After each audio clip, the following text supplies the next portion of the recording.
Hello everyone, welcome to episode 6 of the Time In podcast. Today we will be talking about combat sport. First of all, I would like to introduce my co-host. Ewan, how you doing? Not too bad, mate. What about yourself? Yeah, not too bad, my man. What are we drinking tonight? You'll laugh at this. Coffee. It's a Friday recording session, that's not acceptable. Listen, I've got a big drinking day tomorrow because technically it's meant to be the gala day. So I've got 18 bottles of beer. I've got a mojito half made and 2 tins of the special IPA that I was hunting for ages. So I need to be on point tomorrow. Not even a twinge of hangover. I love how we're talking about combat sport and you've chose to be a bitch on this one. Well, I'm just keeping my wits about me in case I need to run over to your bit and knock fuck at you. Very good. I'm only saying that because you're shaped like a punch bag. Thanks for that, Ewan. We have a very special guest today with us. Lou, would you like to introduce yourself? Hi, I'm Lou. As you can tell, I'm not Scottish at all. But I do a canny little accent now and then when I'm taking the piss out of Craig at work. That's fair. So I have over 17 years experience in combat sports, majoritively kickboxing, mixed martial arts, Brazilian Jiu-Jitsu. And I am drinking alcohol tonight, so I'll take it off you. You and you drink your coffee and be a little bit. And I'll drink Clockwork Tangerine by Brewdog. Oh, nice. I've got Brewdog as well. I am having a Hazy Jane. And just to start off the podcast, we have the Honorary Noise. Oh, listen to that. There we are. Sniff that, Ewan. Have you tried it's Brewdog versus Cloudwater, the IPA they've done? I've not tried it yet, but you've went on about it a few times. I've got a few tins of that for tomorrow as well. Oh, that's nice. I tried the sour one last night. Oh, aye. How was it? Strange. It's like 6 flavours bottled. It's very random. It's like beer on the front and malty, and then a red winer. It's very, very weird. Oh, aye. Oh, see, I find it strange because whenever you see a beer that's like an unusual flavour or like really fruity, it turns out to be a sour. I don't know what it is. Can't get used to the sours. I'm not the biggest fan as well. I don't mind it a little bit zesty, but when it gets sour, I'm just nah. I know what you mean. Anyway, this has turned into a beer podcast. But just before we get into Lou's background and today's topic, Ewan, do you want to give us a little insight into the socials and how we're doing? As far as I know, everything's fine. We're trying to automate things, so we need to do as little as possible because the more we do, the more we kind of seem to do it wrong, to be fair, so far. True. The Twitter's fine, it's at Time In Podcast 1. Instagram's at time_in_podcast, and I think you just type in the Time In Podcast on YouTube and you can find episodes there as well. Spotify should be up in the next... Actually, a fair point, we've been saying they should be up in the next few weeks, whatever. We record and it gets delayed by a few weeks before it goes out, so by the time you're hearing this, you're probably thinking, they were talking shite. That'll probably already be up. Yeah, it'll be live. We've also got a new look as well. We've done a bit of a rebrand, just to give us a bit more of a professional look. Again, that'll be about 4 weeks ago. Yeah. But you'll notice that if you check into the socials. So, guys, are you ready to rock and roll? Go for it. Ready. So, Lou, obviously today we're talking about combat sports. Can you give us a bit of insight into how you got into it? Obviously, you've touched a bit on your experience over 17 years worth of training, the likes of policemen, doormen, NHS staff, but also being an actual kickboxing instructor. Can you give us just a little insight how you got into it? And, yeah. I mean, I suppose mine's your typical story of a council estate kid. If you look at your Tyson Furies of the world and stuff like that. So I grew up in a rough estate in Sunderland, and safe to say I was on a bad path. I was recommended to start kickboxing. Okay. And it pretty much changed my life, to be honest. Without over egging it, it did genuinely change my life, because if I hadn't done that, I probably would be in jail or some sort of tearaway, to be honest. So started that when I was 14, and just got hooked straight away. Absolutely loved it. So I went from training once, twice a week to 6 days, 5 days. It was pretty extreme in the first year. Anybody who's took part in martial arts and that sort of thing will know the adrenaline feeling. Yeah. And if you like it and you like being punched in the face, it's something that me and the lads used to always laugh about. You've got to be a special kind of person to like being punched in the face. And if you are, then you're hooked. So, following that, I started to compete. I started to do the syllabus, so do the belt. Managed to get a brown belt free tag. By the time the black belts come round, I was in university and getting pissed, to be honest. So at that point, I was just teaching. But just dabbled in a lot of different things. So loved kickboxing, got really great at it. Mm-hmm. And then moved on to mixed martial arts because that was the up and coming, really popular thing. 17 years ago when UFC was quite niche at the time, really. Yeah. Especially in England. Mm-hmm. And no females took part in it at all. So I trained with men all of the time. And then just had a little dabble in Brazilian Jiu-Jitsu, which led us into the self-defense stuff. So pretty much what you're saying is don't piss you off. Yeah, I mean, as I've got older, I've chilled out a bit. But back in the day, I was just a firecracker. Yeah. See, sorry, you're on. You go. I was just going to say, I think that's a good point. Finding a sport, especially when you're at the age of sort of like early teens or even late teens, I think it's good having some kind of an outlet, some kind of sport you can focus all your energy. And when you're that age, I mean, training 6 days a week is great. When you're not working, all you've really got is education at the time. I mean, it's good having an outlet, a sport you can kind of focus all your energy into, so you're not just on the street fanning about doing things you probably shouldn't be. Yeah, because I mean, some listeners will absolutely know that story. There's two choices. You either do well or you go down the bad path with the rest of the shitbags. That is quite easily to do. Mm-hmm. And by dedicating myself to something, it just took me out of that environment. Mm-hmm. Yeah, isolates you from it. See, Lou, going back, obviously, when you first started going into kickboxing, would you agree that there was almost that naivety of not expecting being punched in the face? It's something that you almost have to learn. So, to give you an example, I come from a different side of combat sports, not nearly as intense. I played rugby, and when I first started, I really struggled with the physicality and the aggressiveness. Right. And it gets to that point, you have to be knocked down so many times that something almost snaps, and then you just have the ability to lose it, and you have that mindset of, I can't do this, I'm going to hurt someone, I can't do this because I'm going to potentially damage myself, just goes. How does that work in kickboxing? Because there must be a point where you go, okay, I now know how to get punched in the face. So mine was quite opposite, Craig. I had that aggression inherently. Yeah. I was quite a nasty kid. I liked to fight. So by getting that, I suppose, that control of understanding what aggression is, harnessing it and making it better, that's where it led for me. So I already liked being punched in the face and stuff. And I liked to sprat. So it was more like pulling that back and saying, actually, if you lose your temper, you lose the game. So you learn to control it.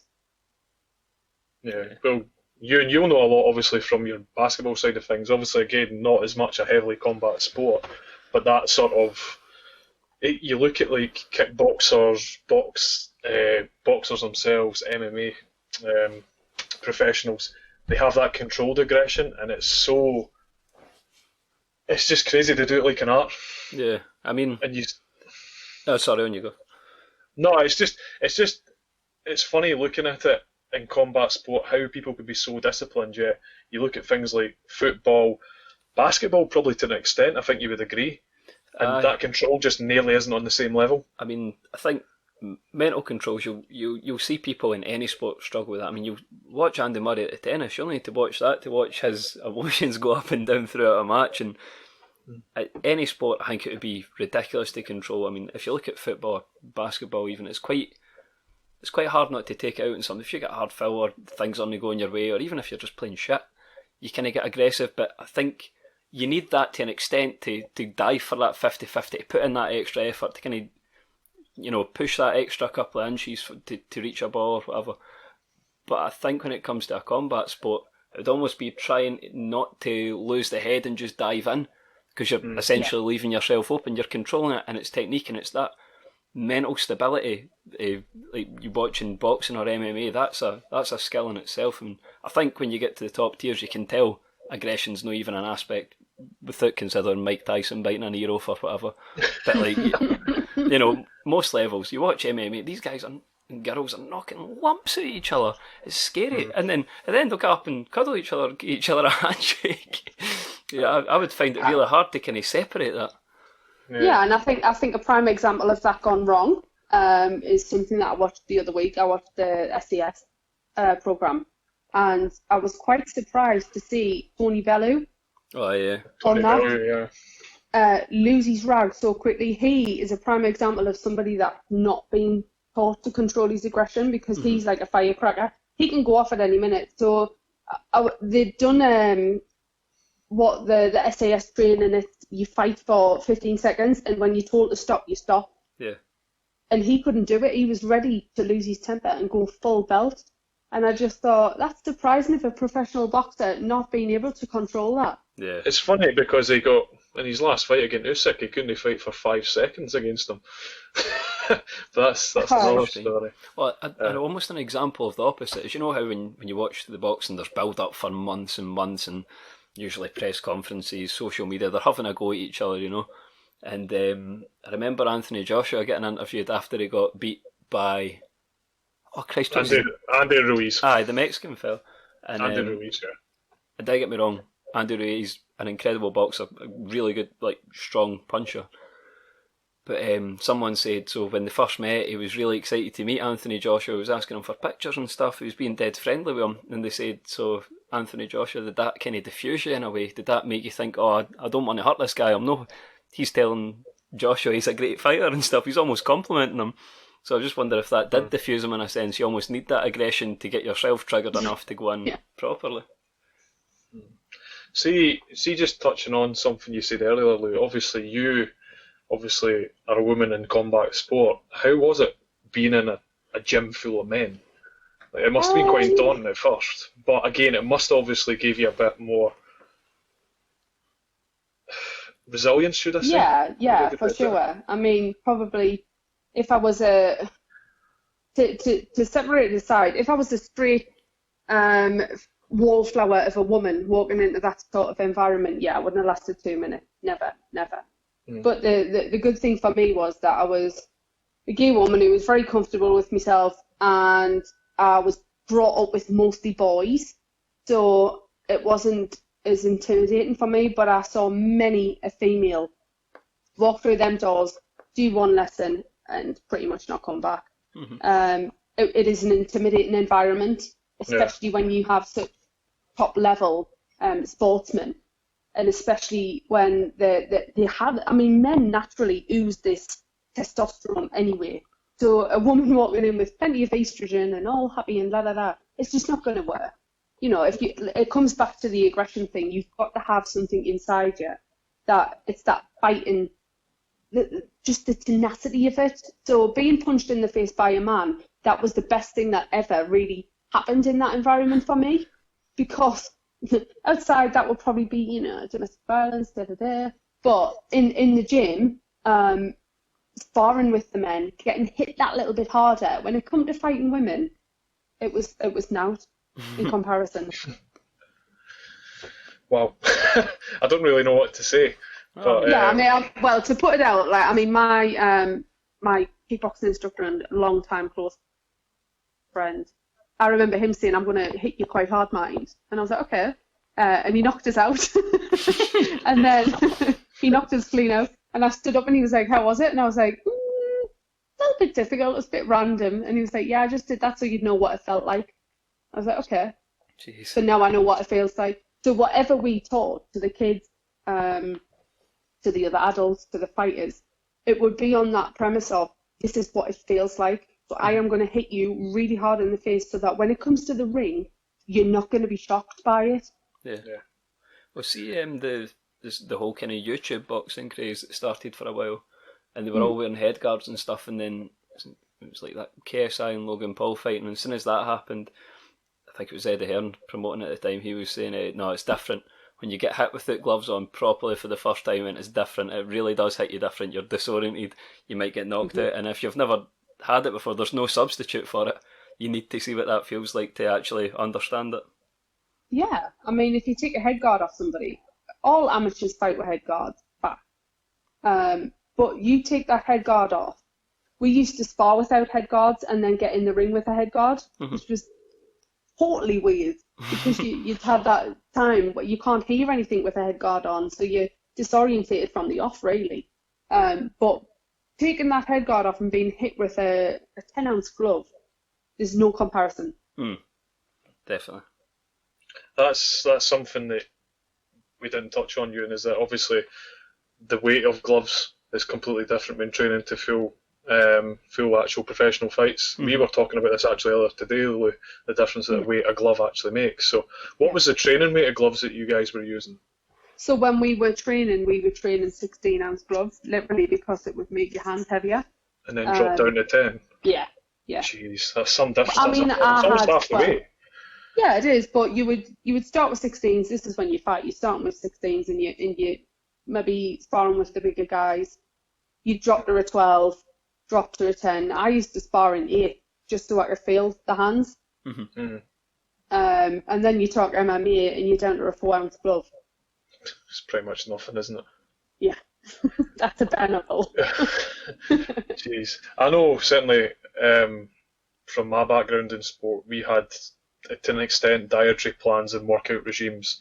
We were obviously a heavy protein diet being rugby players, but the workout regimes that I see, especially boxers do, is insane. The way in which they cut weight, the way in which they drop up and down. I even seen, I can't remember, it was an MMA guy, you might actually know who it is, Lou, and they do this treatment and they wrap you in towels. And it's like countless rolls of towels you get wrapped in, and it literally sweats the weight out of you. Yeah, that's not an uncommon practice. There'll be several people that use that. It's quite a dangerous thing to do, to cut weight like that, because you're just cutting water weight. But what did your regime look like? What sort of workout regime, what sort of food were you eating? What was it like? I mean, it's very different these days to when I was training and fighting. When I fought, it was probably 10 years ago. Around 10 years ago. So nutritional information and dietary plans have really evolved now. So we based most of our training around protein intake. And if you were cutting weight, I would walk around at about 10 stone. Okay. I would fight at 9 stone dead on. So average, I mean, I weigh 10.5 stone is a good weight for my height at 5'7.5". Mm-hmm. But 9 stones very, very light for my height, which was great because I was always taller, I always had a longer reach, I always had a longer kick than most people. Mm-hmm. But training 6 days a week for sure. 1 rest day. I would run on a morning, train on a night, and that was pretty much 5 days. And then Saturday I would spar. That would be purely sparring for 2 hours, maybe a couple of circuits. When you first initially start to cut that weight, you kind of want to drop as much as you can in a short space of time and then spread the rest out over the time. So you'd be thinking you've got maybe 12 weeks, 14 weeks before you fight. So it's 12 to 14 weeks you're usually cutting a stone, is that what you're saying? Yeah. That's mad. That's pretty tight still, isn't it? Yeah. It is pretty tight. But if you're talking like that sort of training, you've got to be careful that you're not growing muscle mass as well, hence the runs. Yeah. So the cardio would help with that quite a bit. But when it comes to the last couple of weeks, and if you've not shifted that weight and you've maybe not been as dedicated, that's when the tough work starts. That's when your family's going out for food and you're sitting eating a tin of tuna. Going to the sauna every night. Yeah. Doing the sauna. Last week, you wouldn't be training much. Yeah. It would be very light exercise. Maybe you do a spar the week before. And if 2 days before you've not cut that extra 2 kilos, yeah, you're pretty much getting, we used to wear sweatsuits. So it's like polythene, basically a polythene bag, yeah. And you'd run in a bag, basically. I mean, I have been known to put a black bin bag under me tracksuit. Jeez. And really put 2-3 jackets on and a hoodie on top and just go for a run. You made a good point about you have to fit in your life around it, like family going out for meals and stuff, and you still have to be able to work and stuff. You can't cut so extremely in terms of diet and that you can't function. I used to walk around with we used to have a tuna and pineapple diet that was for the fat fuckers of the gym. So if you'd not cut enough weight, you were pretty much eating tuna and pineapple 3 times a day. Because it gives you the nutritional value that you need without the calories. I'm taking notes of this. Yeah. Are you getting your beach body ready for the summer, Craig? I've got like a month. Need a fucking rolly bin bags to cover Craig. Clean down. Oh. But I'll just go in the bucket. It's fine. I'll cut holes in the bucket and we'll do it that way. I'm moving on quickly. So, what about injuries? I got some serious nasty ones playing rugby, but yours must have been something else. Do you know what? If you're good, you didn't get that many. It's a fair point. That's true, yeah. I'm really lucky in that I never really had my face damaged. I did break my ear, which is random. The cartilage in the top of my ear is broken off being elbowed in the side of the head. So I've got a weird little flap on the top of my ear. And I did snap a hamstring. That was really fun. It was like a gunshot. Oh. It almost sounded like a gunshot going off in the room, and then me just a sack on the floor. You've never seen a leg go so black in about 10 minutes? I had a full bruise. I've seen ligament damage before, and it's genuinely like your whole leg can go black sometimes. It's that bad. Or one side of it. But it was like, that's what it sounded like. It just sounded like an elastic band snapping. It was quite disgusting, really. Yeah. And so I did that, and it wasn't even fighting. I did that. I did that just training. I kicked a pad, and as I kicked the pad, my leg didn't want to go that way. So just kind of give up. But I've seen some bad cuts. I've seen some awful cuts, particularly in the MMA side. I remember one of our guys getting hit in the eyebrow, and that viewy eyebrow, it was pretty much like that. He got elbowed to the eyebrow, and the full first row got hit with blood.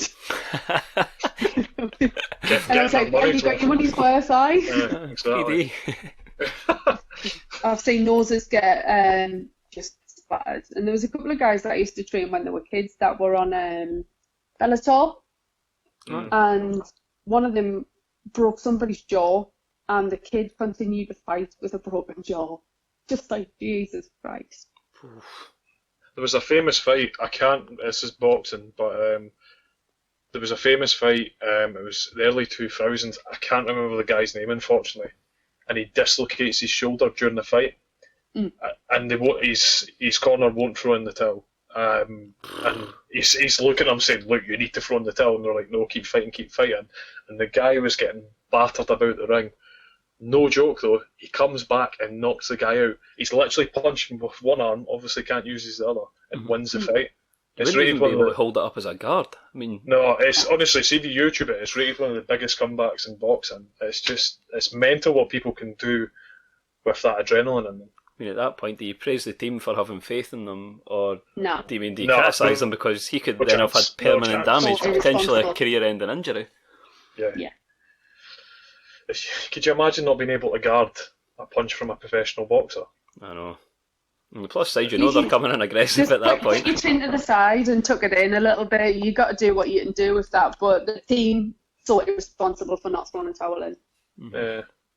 See, something you touched on at the start of kind of giving us a bit of background about yourself, Lou, was about, obviously you had a bit of that rough upbringing in sort of the outskirts of the city centre of Sunderland. So this question might fit. In your opinion, what's the difference between, say, a boxer or fighter to a brawler? How do you define the difference? Because it's something you hear a lot in the media and commentating when talking about MMA fighters, boxers, etc. Yeah, I mean, so you've got two really great examples of a ready fit boxer, and that would be Joshua. And in MMA, Conor McGregor is actually trained as a late teenager, so nearly an adult in kickboxing, and became this ready fit. Now, in my opinion, he hasn't got the aggression.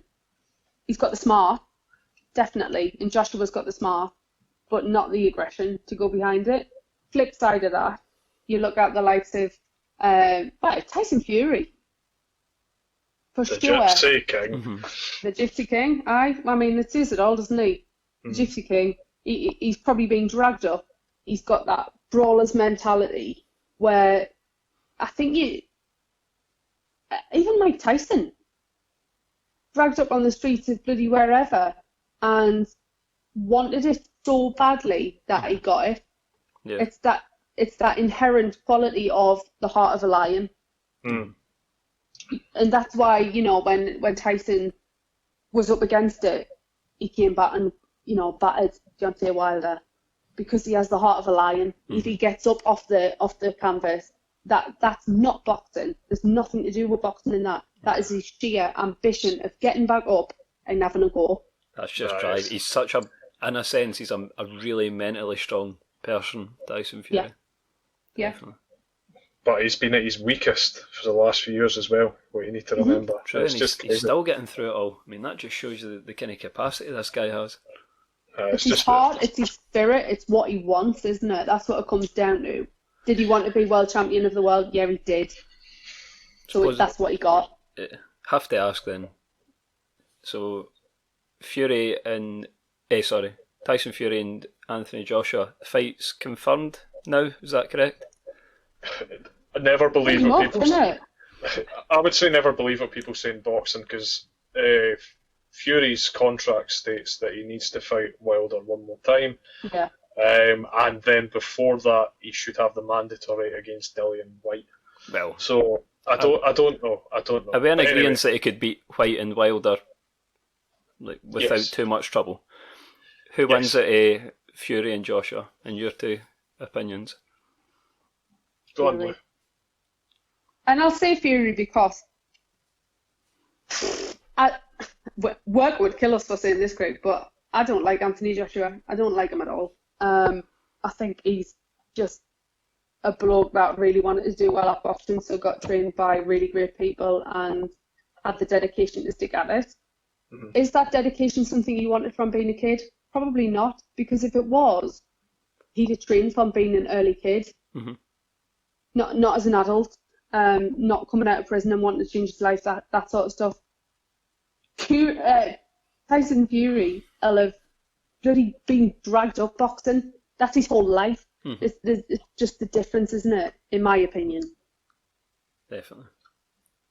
I mean, I think Tyson Fury in a lot of ways is a great role model for anybody, whether you're looking at sport or not. But he lives his life in quite a good way, and he doesn't get absorbed by money and that whole lifestyle. He does seem dead down to earth. He seems like the kind of guy you could bump into at the pub and just talk to him. Whereas Joshua, you kind of think, he's a celebrity now. Don't get me wrong, I bet they're both really nice guys, but he just seems a bit more, celebrity status now, whereas Fury still seems like, people's champion. See, for me, what you need to remember about Fury is, when he first came back, everybody was like, what are you doing? He'd been out of the ring for what? I can't remember how long it was. It was about 3 years, I think it was, after obviously his famous win against Klitschko. And everybody was like, there's no way he's coming back. He was heavily doing drugs. He was drinking every day. I think he went up to 34 stone, which is just, which is insane. Obviously he's 6'9", but still that is a crazy weight to be. And to come back and do what he's done is mental. But you look at Joshua, up until Andy Ruiz, perfect. Absolutely perfect. Almost not an issue for any fight. But the one thing I see with Joshua is he's more powerful, but he can't take the pressure. So Andy Ruiz got close to him, has quick hands, and got in his face, and Joshua didn't know where to look. Every commentator under the sun talked about Andy Ruiz's hand speed. Have you seen Fury's movement speed for a guy who's 6'9"? It's not human. The guy is so unorthodox. Dancer and feet. he moves in ways a man his size shouldn't. For me, I don't think Joshua has the boxing IQ to beat him. But if Fury gets carried away and Joshua applies the power, I see Joshua taking it. But my brain tells me that Fury's got it. Fury's just so adaptable. He can change to whoever he's fighting. He's just out and out boxer. He can change his style up pretty easy. He's really difficult to deal with, like you said. Footwork, a featherweight, really. In fact, there's an interesting point. Fury's one of the guys that doesn't actually cut a lot of weight for his fights. He says he pretty much fights at the weight that he is before a fight. So he doesn't, because he said whenever he did cut, he felt like he tired himself out a lot quite early on. Well, look what he done to Wilder in the second fight. Yeah. The first fight, obviously, he was still adjusting on his comeback. The second fight, it was the Bronx gym he ended up pairing up with that started doing his training, and he put on weight prior to the fight. He put on massive amount of weight, and what he done was, Wilder's obviously quite a lean heavyweight, and he just applied that weight on top of him. Like you seen him leaning into him constantly, and it was Wilder didn't know what to do. Yeah, he just completely knocked the energy out of him, completely drained him. But I think for that fight, it has to happen soon. I think the later it happens, the more that benefits Joshua, in my opinion, to Fury. I agree. I mean, Fury's potentially on the decline at the moment. He's getting older. I mean, he's by no means at the end of his career, but he's definitely getting older. Yeah, but I have to go with Lou's opinion. I can't not see Fury doing it. Not in this, especially if it goes the whole hog as well, because then it comes down to who wants it most. Oh, definitely. Without a doubt, it'll be Fury at that point, I reckon. Yeah. So is that a fair point then? If it's by knockout in the first to third rounds, we'll probably say Joshua, but really unlikely when it goes beyond that, Fury. Yeah, I mean, Joshua's a really tidy boxer. He's really clean in the way he hits, which is something that's obviously been ingrained into him. And that then goes back to the boxer or the brawler. Because I was watching a few of his highlights earlier on, and I just thought, you know what, he's a dead sharp, dead clean boxer. Yeah. But when it comes to the clinch, that's when the dirtiness comes out, and that's where Fury boxes really, really well. It's when you play that psychological warfare, which Fury is a master in as well. I just feel as though when you get in Joshua's face, he just can't deal with it. He can't deal with that. And it's you touched on it earlier. What Andy Ruiz done to him with that mindset of, oh, I'm your friend, I look up to you, you're absolutely brilliant, it's great to meet you, I'm so happy to be fighting you. Then he gets in a boxing room with you and knocks 7 straight the shit out of you in Dubai. Do you know what I mean? But hey, what can you say? See, I need to ask Lou, someone who's probably not the best at boxing, and it's kickboxing per se as well. What tips of the trade have you learned? Like, is there ways in which you see people moving their body, the way in which people are punching or kicking? What sort of ideas can you give us, sort of key points that would help? Angles. It's all about angles, and that wins fights lots as well. I mean, the true person of angles is Mike Tyson. He's fantastic. The way he moves his feet and boxes at the same time, that was never really seen before. So I remember us taking a lot of his switch footwork and using it and applying it to kickboxing. It's great the way he angles off at a right hand side to hit you with a left. That was just never seen before. And you'll see a lot of people using them sort of techniques now as changing from southpaw to orthodox quite often, and walking and boxing at the same time, but at the same time they're grounded. Now, of all time, Mike Tyson's my best boxer because technically it's sound. Apart from the few losses that he had, but technically he was the ultimate sound boxer. He wasn't healthy in a lot of his later fights as well. We know about, obviously, the amount of marijuana he was smoking, issues at home with his wife, etc. at the time. Just when you've mentioned that name, what do you think about his return? Was it 53 years of age? Oh, that's bad news, I reckon. I've got to side with you on this one, definitely. I mean, he's not doing it for the money. No, he's not doing it for the money. But I've seen a couple of his training videos, and you know what? He's still quite shit hot. Oh yeah. He looks in great shape. He's in great shape, and his speed is just bang on. Not as quick as he was, but he's still up there. But the problem he's got is his age. That top and bottom of it is his age. And can he go the whole hog, or will he go for a knockout? Probably, because that's what he's well known for. If he catches somebody with one of them still at 53, I don't care how old he is. He's still going to put somebody on their ass. 100%. I think it depends who he's fighting, because I've heard some names thrown around for the fight. At one point I heard Tyson Fury was going to be fighting him. It's just nonsense. The big name that came out was Shannon Briggs, the Cannon. So I could see that being quite a good match. But I mean, Shannon Briggs he's in some fighting shape a lot as well. more recently than Mike Tyson did. But Shannon Briggs is still saying he's fighting Klitschko. He's not quite right in the head. Great boxer in his time, but I've been looking on social media, and every day, I think when I open it, I see Mike Tyson agrees this fight. I've seen Joshua, I've seen MMA stars, I've seen, like the example you said of the Fury. Who would you put him against? Because I know Evander Holyfield looked at coming back, but he's not quite in the same shape. Who do you put him against? Is Shannon Briggs the right sort of opponent? I would say put him with Holyfield. Like, that's kind of the same era. Do you know what I mean? Yeah. Like that, it would be an entertaining fight without kind of showing each other up. I know Lennox Lewis had a bit of a laugh about it, and I was just he was interviewed about him, and I just thought, do you know what? Put him with somebody who's kind of round his bracket. Not any of the younger ones, because what's the point? This is only going to be an entertainment fight. Nobody's going to take this seriously. So put him with somebody from his past. See, sorry, Ewan, after you. It's strange. I don't think you would ever get them to agree with it. But I mean, you always get these conversations between what's better between new or old. So you think about football, you think, oh, Ronaldo's great, but you go back and you think, what about Maradona?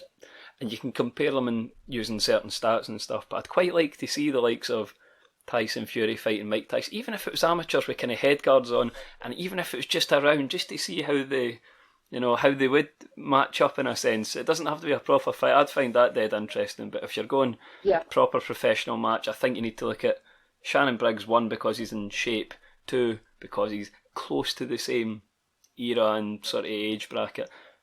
But if it was up to me, it would probably be Evander Holyfield for a rematch, but you'd need plenty of time to get out of shape. They would have to agree with it. It would have to be a fight that wasn't too strenuous on both of them, obviously. Nobody wants one of them to die. No, definitely not. See, when you're talking about, like, what was it you said there, entertainment fights almost? Mm-hmm.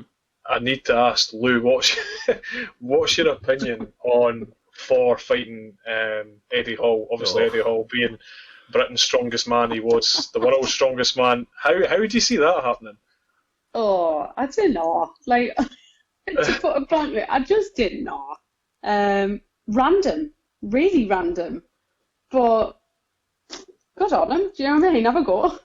Have you seen the weight he's lost? Obviously, these guys are monsters, but you see how much healthier he looks. I know that sounds daft. I'm being one of the world's strongest men, me saying he looks healthier now, but it's just mad. Have you seen footage of Eddie Hall throwing a punch? Don't get me wrong, I would love Eddie Hall to win, but he punches like a T-Rex, man. His arms look tiny. I watched him getting padded in the backyard, and somebody was padding him, and I was just like, oh, that's still wrong on so many levels.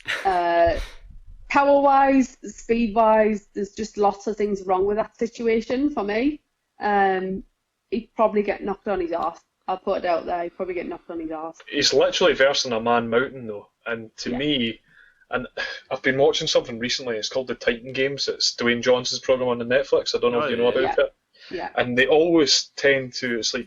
It's 1 versus 1 sort of challenges, and a lot of the time The Rock puts a really strong person, whether it be male or female, against a very fit person. Almost every time the fit person wins, and in my eyes, I actually think Eddie Hall would beat the Mountain. I think Eddie Hall has the mentality. He's got the Kenny Brawler mentality. He seems like he would be quite determined, quite gritty, quite motivated, whereas Thorne maybe less so. I just find Thor too big. And look at Eddie Hall's swimming ability as an example. The guy's fit. Yeah, he obviously needs work with his boxing, but hey. So we've talked quite a lot about boxing. I'm going to move a little bit away from it because I'm very uneducated when it comes to MMA. I think Ewan's probably not as... I watch it quite a bit, ironically. Bundy's probably the perfect guest because he follows the UFC really closely. But I've picked up enough of it off of him and watching a few fights here and there. So, Lou, you're the expert here. What's the difference between a boxer and an MMA star? Put an MMA star on, put a boxer on their ass, they kind of fight. That was what somebody... Literally, I mean, I was a kickboxer, and one of the guys said to me, "What if somebody knocks you on your ass? What are you going to do?" And I was like, I don't know. And he was like, "Why didn't you try Vale Tudo? Why don't you try Brazilian Jiu-Jitsu?" So I did. And that's what you do when you get knocked on your ass, you try something else. But there's a big difference. Yeah, you can always stand and scrap, and those who don't really understand mixed martial arts hate it when it's on the floor, but that's the hardest bit, like, for sure. That is the hardest bit. So much admiration for those in MMA because, I mean, boxing, don't get me wrong, huge amount of skill involved in it, huge amount of things to be thinking of at one time, but as soon as you go into MMA, there's all kinds of like fighting styles you need to think of it. Like you said, you could go to the ground and end up like jiu-jitsu, or you could end up with literally anything, and you have to think about, oh, your opponent's good at X, Y, Z. So Nate Diaz better at bringing people to the floor, whereas Conor McGregor's more of a standing fighter. But just that dynamic and the knowledge these guys have to have, and the skill and the muscle memory they would have to have for all these different scenarios to be successful through even 2 fights is insane. See, what do you think's the better outcome, a boxer in an MMA match or an MMA fighter in a boxing match? Because obviously we've seen it with McGregor. What do you think? An MMA fighter in a boxing match, for sure. Yeah, I would agree. Because you should be a well-rounded... Mixed martial arts is not a sport of itself, it is a combination of other martial arts, hence the mixed martial arts term. So when people say to me, "Oh, do you do MMA?" and I'm like, "Yeah, but what sports do you do?" So, I've done Brazilian Jiu-Jitsu and kickboxing, then were my chosen sport. You cannot just do one thing and then say you're an MMA fighter because, like you say, if you're knocked on your arse, what do? Well, either you go out and get well-rounded at wrestling, or you do Jiu-Jitsu, or you do Brazilian Jiu-Jitsu. You've got to have this almost little suitcase of skills from lots of different things. We can't obviously talk about MMA and not mention Conor McGregor. Ewan, what do you think about his recent retirement claims that he's done? I mean, I think it's probably about right, but I mean, you can't deny the guy's done wonders for the sport and himself. I mean, he's really brought the profile of UFC up by being the poster boy for it for a while, and he's arguably a household name now. But retiring, I think that's about right. I mean, you seen him lose against Diaz, lose against Khabib, doing quite stupid things, like getting arrested or even fighting in bars and stuff. Yet he came back, fought. Was it Cowboy? Was it Cerrone? Cowboy Cerrone, yeah. So he looked good there, but I don't think he's got to be at the absolute peak in his next few fights. So no shame to the guy. He's done great in his career. I think now's probably a good time to retire. Retire when you're at the top, kind of thing. Do you think he has anything to prove? Because obviously he's definitely not ready to top now. No. What do you think, Lou, about the whole situation with him? I think a lot of it's to do with the politics of it.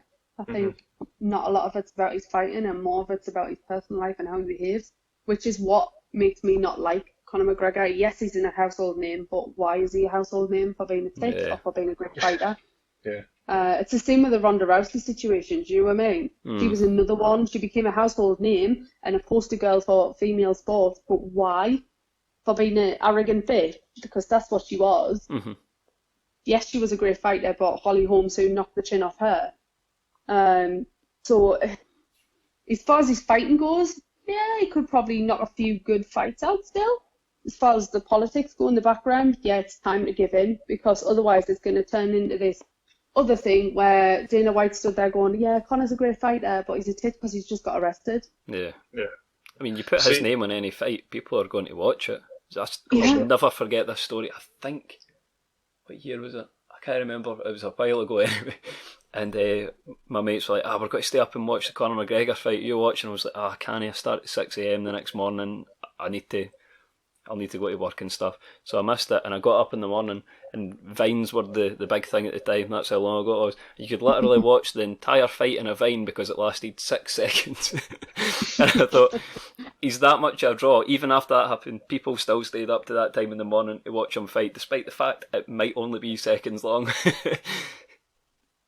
Aldo, I think it was Jose Aldo. That fight was. Aldo, yeah. Aldo was the favourite as well. Oh, bizarre.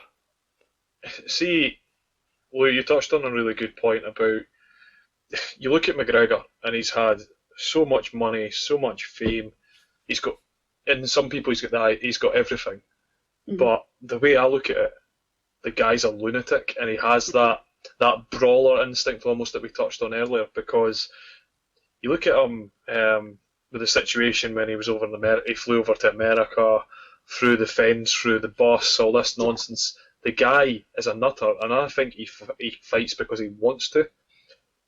So going on to my question, like you again, touching on the likes of Fury. Fury puts on that sort of act, that almost McGregor act as well, but he talks quite openly that it's a complete mask that he wears for boxing. Mm-hmm. He even says that after a fight. He says, "I put all this on to sell fights," and he's quite open about it. So going on to my question, obviously you've had more experience than any of us in this. Is that, see, when you learn and have the ability to cause damage to someone in a professional fashion, how does that change your mindset? Because this is really geeky. I'm going to use a Spider-Man quote, and it's with great power comes great responsibility. How does learning that technique change how you are as a person and how your mind works? Well, I mean, it is the example. I was quite humbled by it, and it calmed me down quite a lot, because you have got a great responsibility when you hold certain knowledge. But with Conor McGregor, he's a tit. He just flaunts it and then turns into it, because he got so much fame. Before the MMA scene, before he was doing all of that and he was a kickboxer, that guy worked his back off to get where he wanted to go. And that's the Conor McGregor that I like. Once money, fame, drugs, women, drink, all of that sort of stuff come into it, you see people either flourish through it or you see them lose it completely. And I think he's on that lose it situation. Mm-hmm. Me personally, I was silently humbled by it for sure. But I have seen people go the other scale and get really great and then turn into wankers where they've gone out picking a fight just because they could. Yeah. That's the kind of people that you think, I should have spotted that. Mm-hmm. Should have spotted that when they were training. Big responsibility onto the trainers in a sense, isn't it? It is, and I trained with a few lads that were multi-world champions in kickboxing, and for some reason or other, people used to just pick fights with them. When we're out drinking, and you just see he's been in the paper. Andrew Burton, fantastic example from Sunderland, 5 world champions. When we're out drinking, people would have a few pints and get really brave and just start a fight with them for no reason. And I think it was the whole, shall I fight because I might knock him out and then I'm looking really hard. Yeah. But as that person who holds that, you're like, yeah, I've kind of got a license that I need to hold. And if I get arrested, I'm probably going to get done because they're going to see that I've got martial arts experience. That's a really fair point, actually. I didn't even think of that. Yeah. It's that responsibility that you have not to retaliate. It's almost like, obviously, it's not that similar, but you look at like police, for example, people in the army, they have almost that similar aspect that people will find out that they're in, say, the armed forces. Yeah. And people go, oh, let's have a go, you think you're hard because you're a policeman or whoever, and you just have to refrain yourself because it's your complete livelihood you'll lose. Like, a normal dickhead in a bar might get charged, might get a slap in the wrist, but like what you're saying, if you have experience, if you have a license for, say, you're going to get hit even harder. Yeah, I mean, we used to go out after, we'd fight, obviously none of us had drunk for probably 12 weeks. We'd have our fight, we'd all get ready, we'd go down the town, and then what you're seeing is probably 30 kickboxers going into town, and then we'd go out in a few weeks and we'd already been in the paper or we'd been on the news or wherever, and people see us and pick a fight. It's bizarre, isn't it? It's just not smart, is it? It's just not clever. They never win, but... see from what Lou's told us, Ewan, I have a different opinion on this probably from what yours is, but from what Lou's told us, what makes a great fighter? And I mean, it can be boxing, MMA. What do you think someone needs? What's the fundamental somebody needs to succeed in combat sport? Before this, I thought it was a combination of reaction time, skill, dedication. But from this conversation, I'd honestly say mental toughness and emotional stability, really, and out of the sport. Mm. You have to keep that level head, you have to work under pressure, you have to be sensible, which arguably even the best like McGregor aren't really doing.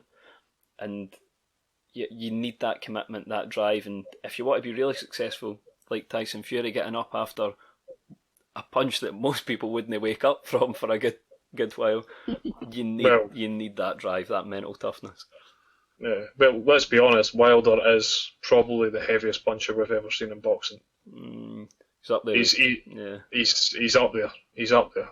You look at his record, and yes, we've talked about Mike Tyson, but Wilder's knockout record is insane. Yeah, it's something never seen. Lou, let's get a professional opinion. Obviously, you've heard Ewan's thoughts on what makes a great fighter. From you, what do you need? What do you need to be great at it? Dedication. First and foremost, dedication. You know, and the heart of a lion. Because you know what? You'll fail. Absolutely, you'll fail. You'll get knocked on your arse time and time again. But it takes something different to be able to stand up and get back in there. You know, I've been knocked out clean once, and that was the hardest thing for me to think. Right, after 3 months of pitying myself, to get back in that gym and get back in a ring and have another go. That's impressive. What's harder? Is it being hit or carrying out a professional hit? Is it harder to? Sorry, I'll reword that. Is it harder to learn the ability to hit someone properly, or is it harder to learn to take that hit? Take the hit. Take the hit. Sure. Yeah. I mean, it's just not for everybody, which is why not many people do it. But to feel what it feels to be punched in the face and to like it, you've got to be a little bit tapped in the head. And we'd all say that. We all of the lads in the gym, all of them that done well, it does take a special kind of person to be punched in the face and like it. Yeah. Not me anyway, but we had a good episode recently, and it was all about music memories, and one of the things we touched on was the ability of how music can motivate people before, say, big fights in your cases, or big matches, and we talked a bit about like how sportsmen have these certain regimes and sportswomen before competing. Did you have any sort of routines that you would do prior to a fight? Is there anything that you would find to help you fuel and get you that drive before you stepped into it? Absolutely. I used to go and sit by myself in a corner, out of the way of everyone, particularly at tournaments and stuff, because you're talking there's 300 people there. So you go off by yourself, sit in a corner. And I used to listen to Pendulum or the Prodigy or something like that, because you know what? Totally gives you adrenaline before you've even got in there. Yeah. So it would just bounce and at the loudest volume. So I don't even know how I can hear you through these earphones, the volumes I've listened to. But I used to listen to really upbeat, dancey music, so I knew I'd get my heart going and get a little bit of adrenaline in. For about 10-15 minutes, I'd just sit by myself, and then when somebody would wave us over, I'd be in there. This is like a total learning curve for me, and this is why I love doing the podcast with you, and obviously Bundy when he's available. But it's there's times when the three of us will sit and have discussions between ourselves, but it's great to actually have a dedicated topic and bring someone on like yourself who's actually experienced in that, because you think one thing and you've made us think completely different. One of the big asks that I think of now currently, especially going to more boxing and MMA to an extent, it's trendy. It's really, really trendy, and I think certainly in the younger community, things like YouTube boxing, what Ewan spoke about. What would your advice be to someone, say we've got a younger listener and someone who's thinking about getting into that combat sport sort of mindset? What would be your advice to them prior to doing it, making sure that it's right for them? I think every journey starts with a single step. Every single journey starts with a single step. So don't be frightened to take that step. And you know what? If you don't like it, you'll sure find out, but you'll never know unless you've tried. Yeah. I mean, I have it tattooed on my foot actually. So I come from Spartan Gym, known after the Spartans, 300, and King Leonidas. And we have a slogan that says Etana Pitas, which means come with the shield or on it. So you either come back holding your shield high or you come back dead on it. And another that every journey takes a single step. I like that. That's an awesome slogan for it. That's cool. That is cool. Ewan, if you get any other points to ask, Lou? I do, because it's one of my favourite questions to ask people that I don't know all that well. So if you had, sorry for springing this on you because I'm aware it's a bastard of a question. So you're going on a night out to an empty pub. It's just got to be the barman or barwoman just delivering the drinks to you and 3 people. So these 3 people can be anybody that's ever existed, dead or alive. Who would they be? And just as a kind of example, we all sort of chose an athlete, a musician and a comedian. I believe that was who ended up in me and Craig's trios. We won't tell you who they were in case they influence you one way or the other, but who do you think they would take to that night? A musician and what? We had an athlete, a musician and a comedian each. It can be any. Yeah, it can be anybody. That's just the example we kind of set, but just people you would like to have a night out with and maybe pick their brains about something or hear stories from. Thanks for springing that on us, Ewan. So, to be fair, whenever I've done it, I've wrote it in the notes ahead of time, whereas obviously Craig hasn't been as diligent as myself. This is totally off the cuff then. Just if there's any famous people that you know that you would maybe think, oh, they would be good for a night out, or I'd like to meet them. My 3 are okay. So I'd say Mike Tyson, just because I love him. Yeah. And I would love to pick his brains on his techniques and how he got to that stage from being this amateur boxer. Musician for me, Craig will probably know this, Alanis Morissette. I love her. Oh, her album is the story to my life. Jagged Little Pill, favourite album of all time. Good pick. Oh, I love her. And a comedian. It doesn't have to be those 3. I'm gonna do comedian. Oh, she's sticking to it. I'm gonna do Bianca Del Rio. You won't know who that is. I'm going to tell you. I don't. He's a drag queen. He's a drag queen that has the sense of humour of Roy Chubby Brown. An absolute trash-talking, filthy bastard. Yeah. And that's what I love. Ideal. It's almost that scenario. Do you know if you make fun of yourself, people can't do it? Yeah. That's what he's like, isn't it, Lou? He says the jokes before anyone else does, so you're kind of like, oh, well, I can't rip this guy because he's already doing it. Bit like you on one of the... I can't say it was last week because that episode might be coming out later, but Craig made a fat joke about himself and completely diffused the other two. Yeah. Well, okay, suppose we can just move on now. To quote RuPaul, Craig, if you can't hate yourself, how are you going to hate anybody else? I'll flip that on its head. That's true.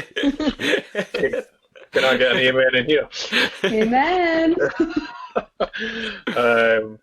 No, anything else, you and we're happy with that? No, I'm happy with that. Like you said, Craig, I mean, it's been great speaking to you, Lou, because I don't think I actually know anyone that's done any sort of fighting in any style or any sport, any sort of contact whatsoever. It's all been team sports or individuals, like snow sports stuff that we've been involved in. It's been really interesting, really enjoyed it, and a bit of an insight more into like the mentality behind it and how to get into it and the different styles. I couldn't agree more. It's been an absolute pleasure having you on, Lou. I really appreciate you giving us the time and educating myself and Ewan. Unfortunately, Bundy couldn't be with us today. We'll get you back on at some point to have a good chat with him. But have you got anything else to add yourself, Lou? No, it's been an absolute pleasure, lads. I've really, really enjoyed it. And do you know what? If you've never been punched in the face, have a go. You might like it. I'm not going to the next work conference. Just FYI, Lou and I work together. So yeah, I'm not agreeing to that. Oh, that's fair. That's fair. I mean, having had one fight in my whole life and being punched in the face maybe twice in my whole life, not a fan. Not a fan at all. That's it. One fact, handbags don't count, Ewan. Oh, come on, you. I had a burst nose and everything. It was real. And I've got quite a big nose, so it was hard to fucking miss. But on that note, thank you, Ewan and Louise, for joining me. I just called you Louisa. You get your Sunday name at the end. And thank you for everyone who's listened all the way through. This has been the Time In Podcast, Episode 6, Combat Sport, and we'll see you in the next one. Thanks. Cheers.